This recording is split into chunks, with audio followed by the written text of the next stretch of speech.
Does an original work of art, as opposed to a high-fidelity reproduction, contain the spirit of the artist who created it, and does this account for the disparity in how much you'd have to pay for an original? It does in part. I knew a good portrait artist, and one of the things he pointed out about a great portrait is that it actually contains time.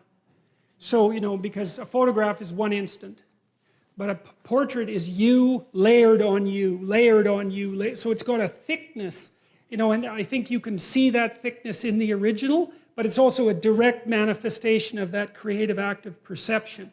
And I don't think you get that. You just can't get the fidelity of the original with the reproduction. But there's more to it than that too, because the painting doesn't end with the frame. You know, like we tend to think of the painting itself as the object, but most objects are densely innervated with historical context. And you can say, well, the historical context isn't the object, but it depends on what you mean by the object. And often people, when they buy a piece of a painting, are buying the historical context, and you just don't get that with the reproduction. It's a kind of magic. It's like, do you want to have Elvis Presley's guitar or another guitar just like it?